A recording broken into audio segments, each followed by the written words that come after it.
दो पल का है, यह जीवन दो पल का है, इसलिए जियो तो फूलों की तरह। अगर संसार में जियो तो फूलों की तरह, यदि बिखर गए तो खुशबू की तरह।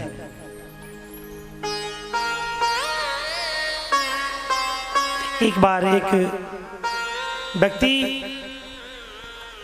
गुलाब के फूल के पास गया। बोले भैया तू इतना क्यों मुस्कुराता है? बोले क्यों, क्या परेशानी होगी तेरे को? बोले नहीं, तेरी थोड़ी देर की जिंदगी है, तू मुरझा जाएगा। फूल ने कुछ नहीं कहा। बोले तेरे में कांटे चुभेंगे, फिर भी कुछ नहीं कहा। बोले तेरे पत्ते झड़ जाएंगे, फिर भी कुछ नहीं कहा। लेकिन अचानक एक बच्चा आया, उसने अपने कोमल हाथों से उसका स्पर्श किया, खुशबू ली और बढ़ गया। फिर भौरा आया, भौरा बैठा उस पर कुछ देर और फूल का रस लिया और फिर वो उड़ गया। फूल मुरझाया नहीं है। किसी को कुछ थोड़ी सी जरूरत पड़ी तो फूल की कुछ पत्तियों को तोड़ के ले गया और उसने भगवान को चढ़ा दी जाकर के। उसने फिर भी कुछ नहीं कहा और वो देखता रहा जिसने फूल से पूछा था। बोले तोते तो हम अच्छे, हम तो बड़े फिर परेशान है और तेरी थोड़ी जिंदगी, फिर तू मुस्कुरा रहा है, प्रसन्न हो रहा है। जब कई लोगों ने उसका रसास्वादन लिया, फूल का स्पर्श किया, उसके बाद फूल ने जवाब दिया, भैया भले ही मेरी थोड़ी दिन की जिंदगी है, भले ही मैं मुरझा जाऊंगा, भले ही कोई मुझे तोड़ देगा, मेरी पत्ती टूट जाएंगी, लेकिन देख भौरा रस ले गया, मैं इसी में खुश हूं। बच्चे ने मुझे स्पर्श किया, खुशबू ली, मैं इसी से खुश हूं। एक व्यक्ति आया, उसको कुछ पत्तियों की जरूरत पड़ी, वो मेरे में से पत्ती टूटी और भोले जी पे चढ़ गई, मैं इसी से खुश हूं। अब मेरा कुछ भी हो जाए मुझे कोई परवाह नहीं है। बात अच्छी लगी? बात अच्छी लगी? अकेले भाई मुझे तो कंजूस लग रहे हैं मुंह पर के। लेकिन चिंता मत हो, ज्यादा कंजूसी चलने नहीं दूंगा। इसी तरह ये भी मानव की जो जिंदगी है, ये भी एक फूल की तरह है। इसलिए जिंदगी को किसी को खुशबू दो, किसी को रस दो, किसी को आशीर्वाद दो, किसी की प्रसन्नता में शामिल हो, किसी के दुख में शामिल हो, दूसरे का दुख अपना दुख मान करके चलो। और दूसरे पे यदि सुख है, अपने पे नहीं है, तो वो भी हमारा ही सुख है, ऐसा मान के चलो, तो आप हमेशा आनंद में ही रहोगे। कभी दूसरे के सुख को देख करके दुखी मत होना। यदि तुमने दूसरे सुख को देख करके अपने को पीड़ा यदि दी, तो तुम परेशान हो जाओगे। दूसरे के दुख को देख करके खुशी हुए तो तुम दुखी हो जाओगे। यानी दुखी दोनों तरफ से। सुख देख के दुख और दुख देख के भी नेक और रेगो नेक और यागो है जातो, तो यानी दुख में भी दुखी, यानी किसी प्रकार से खुश नहीं है। इसी दोनों प्रकार से खुश रहिएगा। सुख में सुख देख कर शामिल होइए और दुख कोई है तो उस दुख को देख करके अपना दुख मानिए। तुम्हारा जीवन सरल हो जाएगा, आनंदमय हो जाएगा।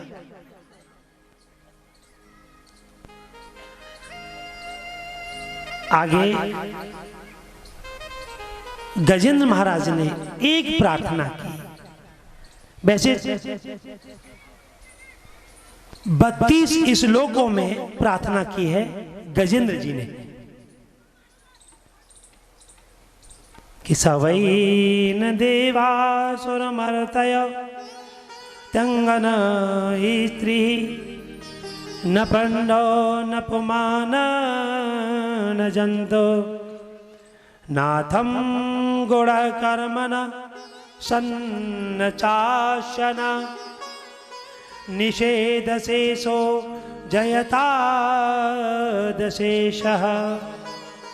हे भगवान, जो आपने बार बार प्रकट होकर के मेरी रक्षा की, इसका मैं आपका बहुत आभारी। जन्म जन्मांतर। देखिए, गजेंद्र अपने परिवार सहित आया था, और जब ग्रह ने उसका पैर पकड़ा तो सबसे पहले बच्चे दूर हो गए, और जब मध्यावस्था में पहुंचा तो उसकी पत्नी हथनी भी, वो भी साथ छोड़ गई। यही तो हाल हमारा तुम्हारा होता है। एक के मम्मी पापा हॉस्पिटल में पड़े भय, अब तो बहू रोवे, बेटो रोवे, हमारा तुम्हारे बिना कछुना, दुनिया लुट जाएगी, गे भयो गो भयो। अब जब महीना भर व्यतीत भयो हॉस्पिटल में, 1 महीना हुआ हॉस्पिटल में व्यतीत हुआ, तो वही व्यक्ति बहू भी कहने लगी कि यहां से चलो, अब पतो ना जने ठीक होंगे जने ना होंगे। बहू किनारा कर गई। कुछ भी समय 15 दिन फिर व्यतीत भई।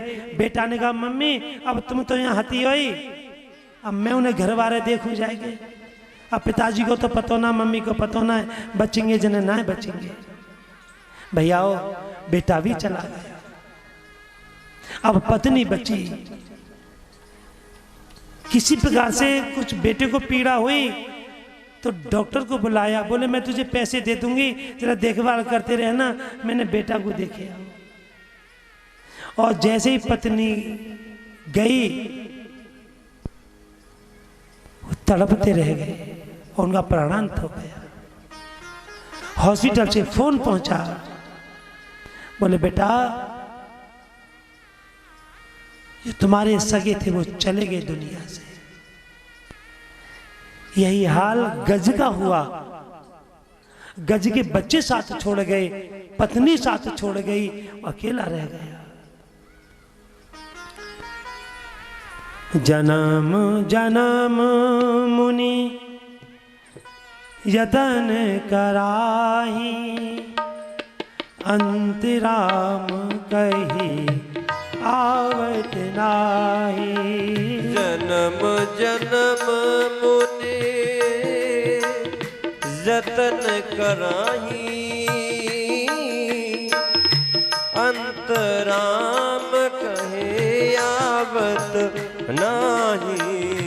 जन्म जन्म मुनि जतन कराही, अंतराम कहे आवत नहीं।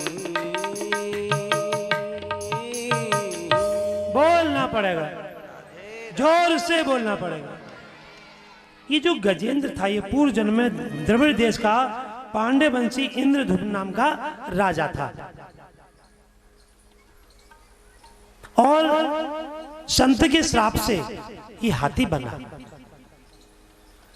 तो भैया कभी संत का श्राप लेने की कोशिश मत करना। माता पिता की आत्मा दुखा करके माता पिता से श्राप मत ले लेना। कभी कभी ईश्वर का श्राप फेल हो जाता है, संत का श्राप फेल हो सकता है, लेकिन माता पिता का श्राप कभी फेल नहीं होगा। इसीलिए, और मैं तो इतना भी बोलता हूं भैया, कोई भी अपने से बड़ा, जो भी अपने से बड़ा है, उसको नमन करो। और नमन करके वो भले तुम्हारे नमन को स्वीकार करे न करे, ये विचार मत कीजिए, लेकिन नमन कीजिए, नविए उसके लिए, झुकिए उसके सामने। सतम विहाय भोगतव्यम सहस्त्रस्नान आचरेत, लक्ष्यम विहाय दातव्यम कोटि त्यक्त्वा हरिम भजे।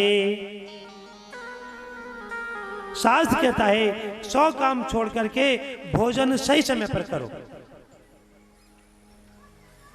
और भोजन उल्टे सीधे समय मिले तो थोड़ा अच्छा नहीं लगता है। अब भूख का समय 10 बजे और भोजन मिले 2 बजे, तब तक तो आत्मा गाली देगी ना।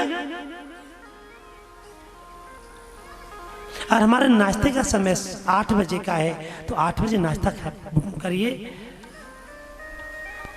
अब तो नाश्ता, ये नाश्ता न तो इंग्लिश का शब्द है न हिंदी का शब्द है, ये नाश्ता उर्दू और फारसी में आता है। हिंदी जो भोजन है, जो हिंदी भोजन है वो अर्ध भोजन कहलाता है। जो हम लोग नाश्ता बोलते हैं ये अर्ध भोजन है। और दोपहर क्यों कहते हैं भोजन थाली, और शाम के भोजन को कहते हैं रसोठा थाली। ये प्योर हिंदी है, ध्यान देना, बहुत आनंद है शब्दों में।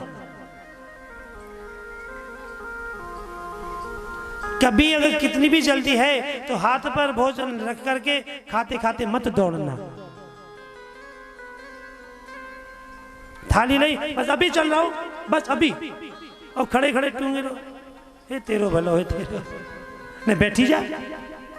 अरे जितनी देर तेरे को खड़े होकर के भोजन में लगेगी उतनी देर बैठ के लगेगी, बैठ जा। खड़े होकर के भोजन करना वैसे शास्त्रों में अपमान है भोजन का, अन्न का।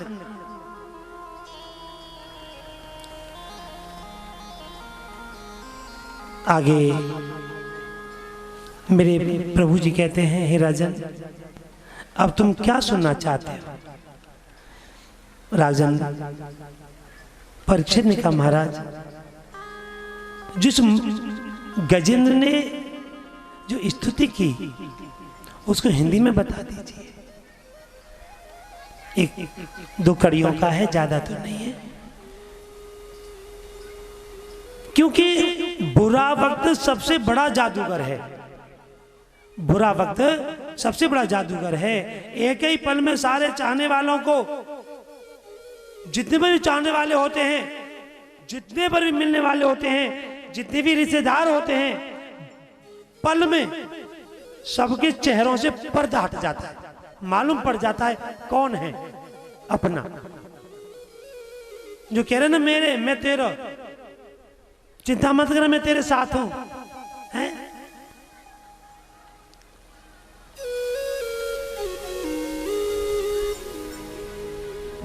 एक बहुत प्यारी विनती की थी गजेंद्र ने, हे गोविंद हे गोपाल हे दयाल प्यारे, हे गोविंद हे गोपाल हे दयाल प्यारे। अब तो ये जीवन हारे, अब हूँ शरण तुम्हारे, हे गोविंद गोपाल हे गोविंद हे गोपाल, हम आए शरण तुम्हारे, हे गोविंद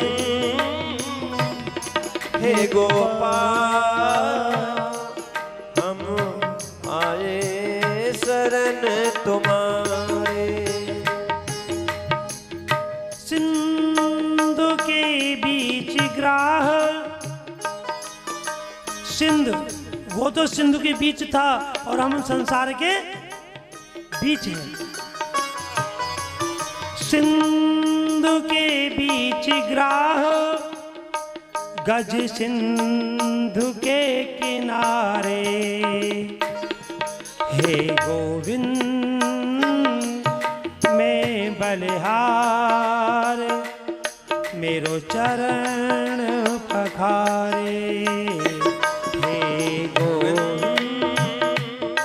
हे गोपाल मैं बलिहार, प्यारे चरण पखारे, हे गोविंद हे गोपाल मैं बलिहार, पखारे।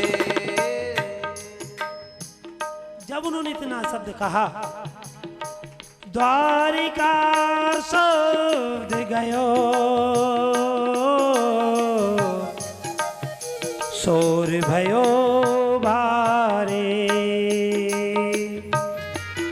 सूर कहे श्याम सुनो, हम हैं शरण तुम्हारे। अब की बार, इस लाइन को धीरे धीरे सभी बोलिए, मैं धीरे धीरे बोल रहा हूं। अब की बार हमें पार उतारो,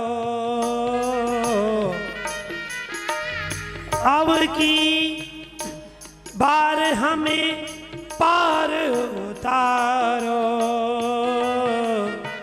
हे नंद के दुलारे, हे गोविंद, हे गोपाल, हे दयाल प्यारे। हे गोविंद, हे गोपाल, हे दयाल प्यारे। हे गोविंद, हे गोपाल, हम दया हुए प्यारे। मुख सूख गया यदि रोते हुए,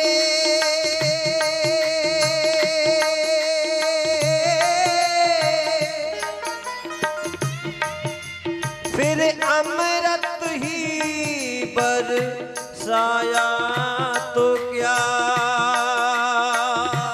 हे राधे, ये जीवन ही न रहा जग में, फिर आके दरस दिखाया तो क्या। हे गोविंद, हे गोपाल, हे दयाल प्यारे।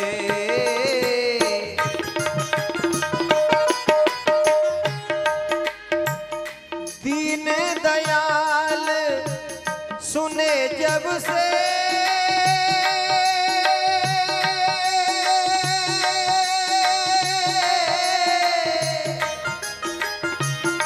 मन में कछु ऐसी चाह बसी है, और को आसरो छोड़ दियो प्रभु, तेरे नाम की फेंट कसी है। छोड़े तुम्हें अब जाऊं कहाँ, जैसे जग के जाल में मीन फंसी है। तारो न तारो हमारे प्रभु जाने, मेरी हसीना तुम्हारी हंसी है। हे गोविंद, हे गोपाल, हे दयाल प्यारे। हे गोविंद, हे गोपाल, हे दयालु प्यारे। बोलना पड़ेगा, जोर से बोलना पड़ेगा। एक संत जी ने कहा था, अभी संयमों के तापों को तुम्हें तपना नहीं आया। अभी संयमों के तापों को तुम्हें तपना नहीं आया। अभी माला के मनकों को तुम्हें जपना नहीं आया। हमारा बात कहना भी अगर तुमको अखरता है, हमारा बात कहना तुमको, ठीक है ना, उंगली कहां जा रही है, ठीक है, हमारा बात कहना तुमको यदि अखरता है तो फिर हमेशा को अभी सच्ची मोहब्बत का तुमको करना नहीं आया। सफलता हमेशा अच्छे विचारों से आती है, गलत विचारों से नहीं आती। अच्छे विचार हमेशा अच्छे लोगों के संपर्क में से आने से आते हैं। मुझे खुशी है कि मैं आप सभी के संपर्क में हूं। अब तुम मेरे संपर्क में नहीं हो, मैं तुम्हारे संपर्क में हूं। भैया आगे मेरे प्रभु जी कहते हैं,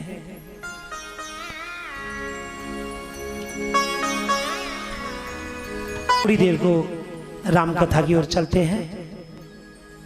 आज मेरा मन है, आज भी राम कथा थोड़ी देर होगी, उसके बाद कल शुरू में भी राम कथा होगी, और दोपहर में करीब 2-2:30 बजे के आसपास कृष्ण जन्म कथा होगी। उसके बाद भी कथा आगे बढ़ाएंगे भैया, ठीक है? बोलना पड़ेगा, जोर से बोलना पड़ेगा। किसी की आत्मा को हमारी वजह से दुख न पहुंचे, यही पहला मानव का धर्म है। और जो किसी आत्मा को दुख पहुंचाता है अपने मतलब के लिए, तो धर्म नहीं है, वो अधर्म हो जाता है। गुरूर में इंसान को कभी इंसान नहीं दिखता, या दिखता है? गुरूर में कभी भी इंसान को इंसान नहीं दिखता।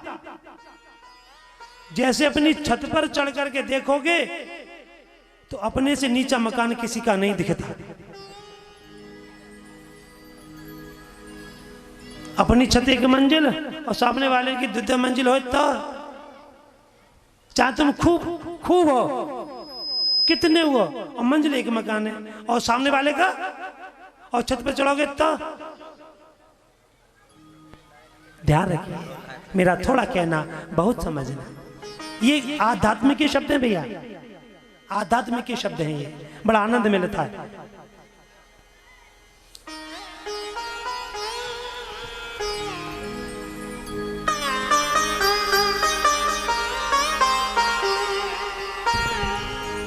आगे मेरे प्रभु जी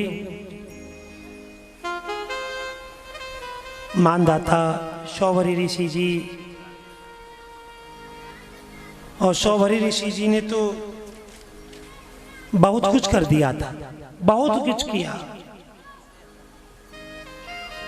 पल में पल को पलट दिया शौवरी ऋषि जी महाराज ने, पल को भी मिटा दिया अपनी भक्ति के द्वारा। इन्हीं के वंशज में राजा त्रंसकु हरिश्चंद्र जी आते हैं, राजा सगर इसी में आते हैं, भगीरथ जी भी इसी में आते हैं। गंगा अवतरण भगीरथ जी ने किया, ये भी सब लोग जानते हैं। और आगे चल करके एक सुखदेव जी के थे राजा परीक्षित, एक खटवांग नाम के राजा हुए। सुनो रे राम कहानी, सुनो रे राम कहानी, राम कहानी सुनो रे राम कहानी, राम कहानी सुनो रे राम कहानी। कहत सुनत आए,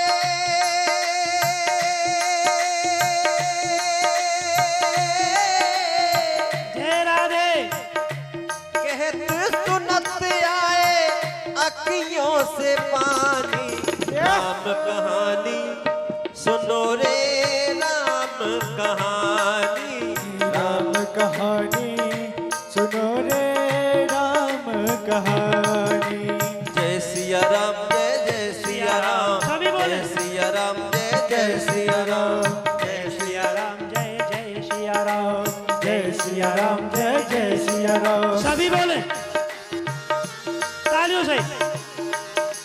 जय सिया राम, जय सिया राम, जय सिया राम, जय सिया राम। दशरथ के राज दुलारे,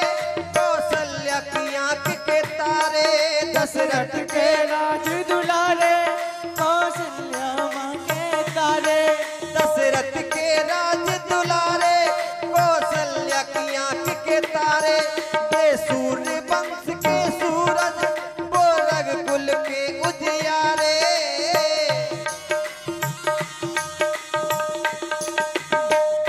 राजीव नयन बोले, राजीव नयन बोले, मधुबरी वाणी। राम कहानी सुनो रे, राम कहानी। राम कहानी सुनो रे, राम कहानी। कहते सुनत आवे,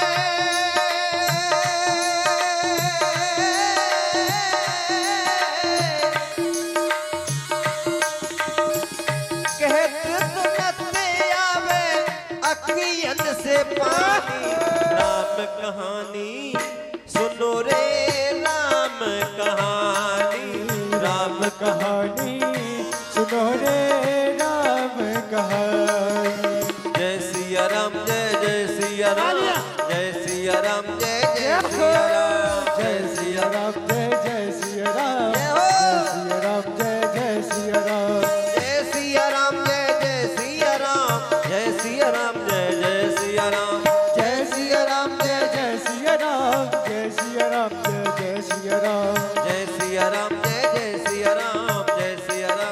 सिया राम, जय सिया राम, जय जय सिया राम। जय सिया राम, जय जय सिया राम, जय सिया राम, जय जय सिया राम। जय सिया राम, जय जय सिया राम, जय सिया राम, जय जय सिया राम। जय सिया राम, जय जय सिया राम। राम कहानी सुनो रे, राम कहानी। राम कहानी सुनो रे, राम कहानी। राम कहानी सुनो रे, राम कहानी। राम कहानी सुनो रे, राम कहानी। बड़ा दुख पावे,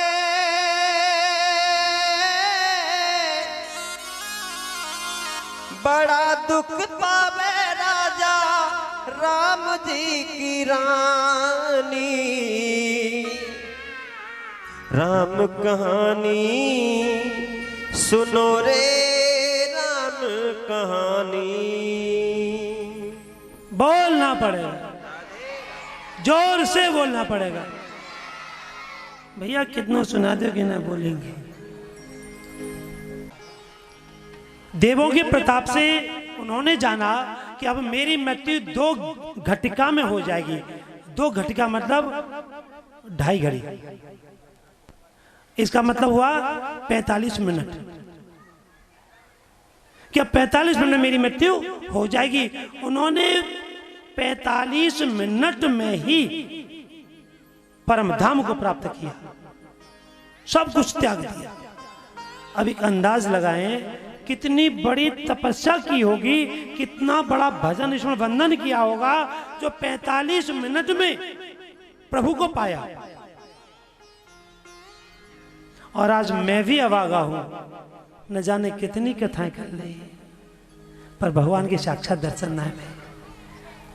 गुणगान कर रहा हूं मैं उनका, इसीलिए मैं अपने आप को अभागा मानता हूं। कथा भले ही कर रहा हूं, जैसी भी टूटी फूटी वाणी से हो जाता है। मैं पहले भी कहा था मेरी वाणी अच्छी नहीं है, मेरी कठोर भाषा है, कौवा जैसी भाषा है, कठोर भाषा है। मेरे पे कथा कहना नहीं आता। जो मेरे गुरु का आदेश है केवल उतना ही कहता हूं। भैया अपने जीवन में उनको सदगति मिली। इस प्रकार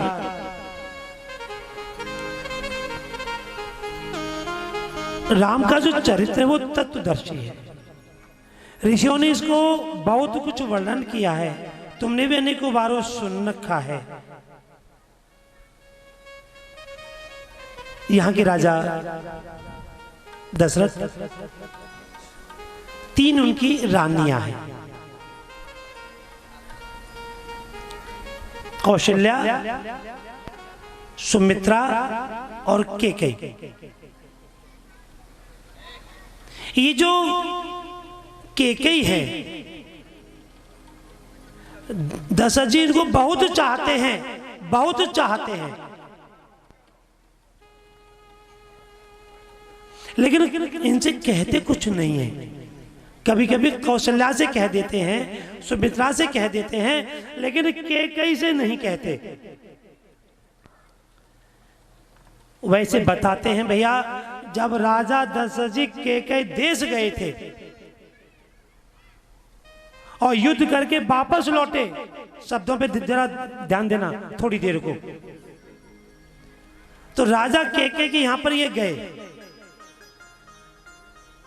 राजा कैकेयी ने सुना कि अरे भाई अयोध्या के महासम्राट राजा दशरथ जी और मेरे यहां, वो व्याकुल थे प्यास से। कैकेयी देश में गए। कैकेयी नाम के राजा थे। कैकेयी उनकी पुत्री थी। उन्होंने आदेश दिया कि जरा महाराज को पानी लाइए। जब पानी लेकर आदेश दिया किसी को, और कैकेयी पानी लेकर के आ गई, तो बेटी कह करके राजा दशरथ जी ने संबोधन किया है, लाओ बेटी पानी। और यहां इसलिए कहते हैं कि राम कथा बहुत सुंदर है। हमें शंका हो जाएगी, कहां तो बेटी कहा और कहां फिर, लेकिन दशरथ जी ने कैकेयी को पत्नी के रूप में देखा ही नहीं। इसका प्रमाण है, रानी कहलाई, राज्य में रही, सब कुछ किया, लेकिन पत्नी नहीं कहलाई। पत्नी का दशरथ जी ने कभी पत्नी की दृष्टि से कैकेयी को नहीं देखा।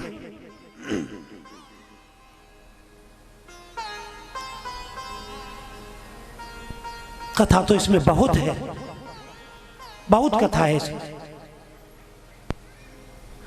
इसीलिए वो कैकेयी से सबसे ज्यादा प्यार करते थे, अपने प्राणों को भी न्यौछावर करना चाहते थे। क्यों?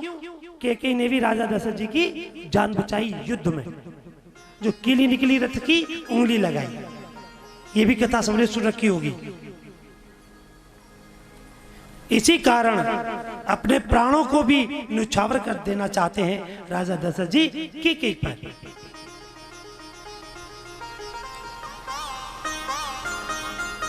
श्रृंगी ऋषि को बुलाया, और ये श्रृंगी ऋषि जी कौन है?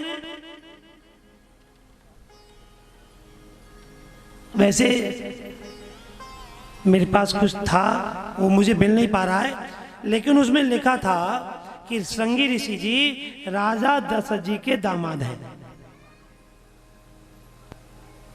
उन्होंने यज्ञ किया, पुत्रष्टि यज्ञ। अग्निदेव प्रकट हुए,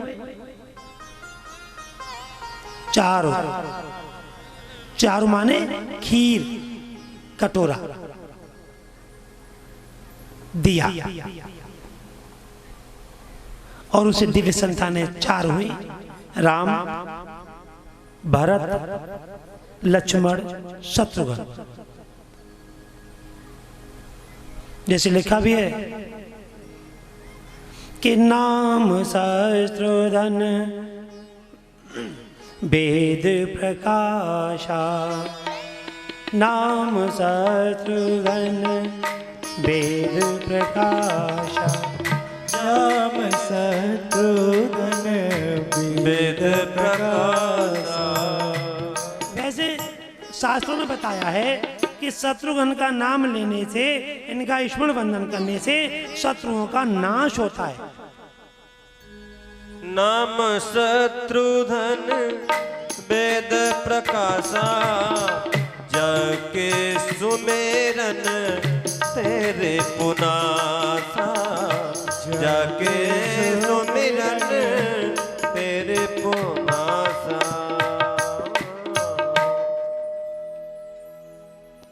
अब वो प्रसाद लिया, आधा भाग कौशल्य दीना, और आधे भाग में से कैकेयी और सुमित्रा।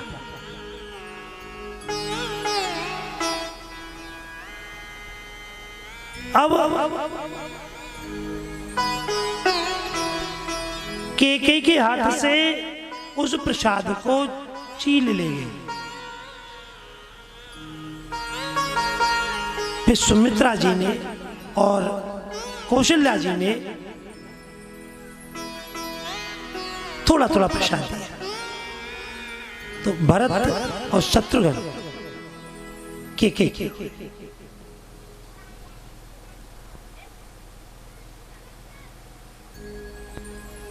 लेकिन एक रामायण में प्रमाण मैंने पढ़ा था, एक रामायण में, कि सुमित्रा के दो पुत्र हैं, यानी शत्रुघ्न और लक्ष्मण। ये आनंद रामायण में है।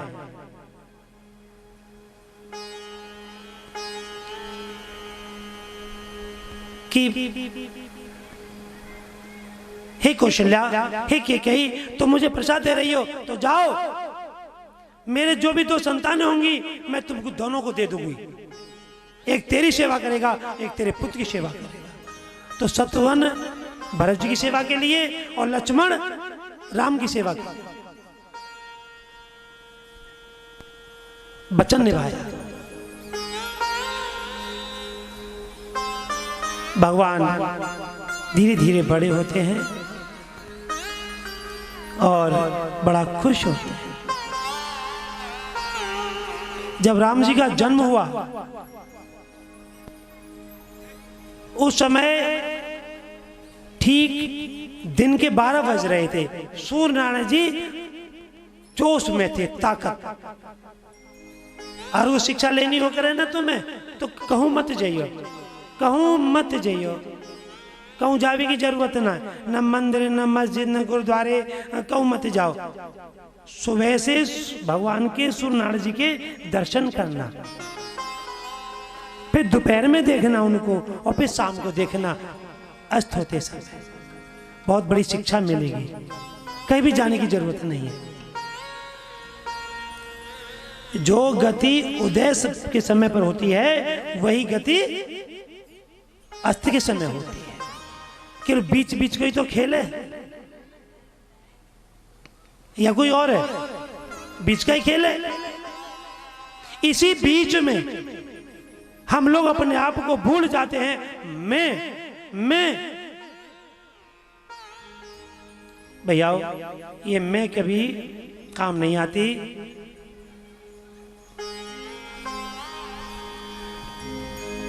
जब भगवान गर्भ में आए, एक छोटा सा छंद है, छंद को सुनाते हैं, उसके बाद जो भी प्रभु कराएंगे। जय दिन राम जन्म सुते गावे, जय दिन राम जन्म सुते गावे, तीरथ सकल तहा चले आवे, सकल तहा चले आवे।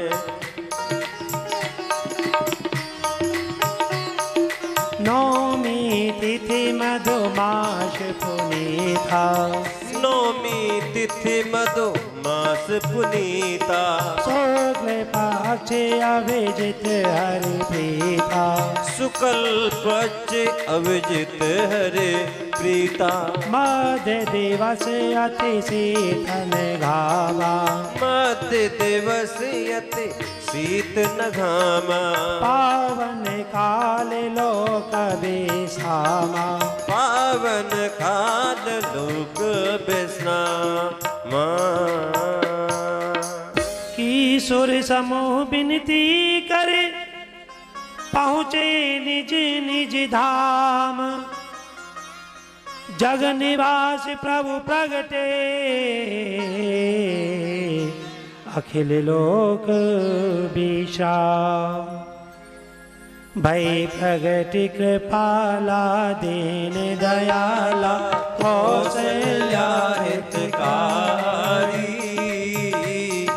हर्षित में तारे मुन मनहारी, अद्भुत रूप विचारी, लोचन अभिरामा, सभी बोले। घन श्यामा, निजी आयुध भुज चारी, भूषण गल माला, नयन विशाला, सुवा सिंधु खरारी कई दुई कर जोरी अस्तुत तोरी के विद करो अनंता माया गुण ज्ञाना ईद अमाना वेद पुराण बनंता करुणा सुख सागर सगुण आगर जे गावे श्रुति संता सो मम हित लागी जनु अनुरागी भयो प्रगट श्री कंता ब्रह्मांड